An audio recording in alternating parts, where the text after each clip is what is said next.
খারাপ করো না। শোনো, এই মাছটা লয়ে যাইবা, সুন্দর কইরা 20টা টুকরা করবা। কয়টা? 20টা। তার মধ্যে 3টা টুকরা রান্না করবা, একটা তোমার, একটা আমার, আর একটা আমার শ্বশুর আব্বার।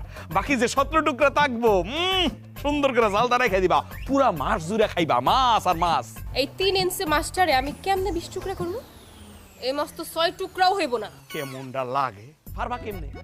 পারো তো খালি 3 বেলা গামলা বেরা খাইতে, 20 টুকরা করতে পারবো না। এই তুমি যদি না পারো এক কাজ করো, যাও বডিটা লই আইও, আমি তোমার সামনে এই মাছটারে 20টা টুকরা করে দেখামো কেমনে 20 টুকরা হয়। আরে আমি তো তিতপুরি মাছ 3 টুকরা করে খাওয়া পাবলিক, আমি যদি চাই এটারে 30 টুকরা তো করমই। তুমি এক কাজ করো, তুমি মাছটারে না কুইটা আমারে কুইটা ফেলো। তারপর তোমার যে কয় টুকরা করা দরকার সেই কয় টুকরা করে তুমি রান দেখাই দাও। আল্লাহ যেন তোমার মতো কিপটা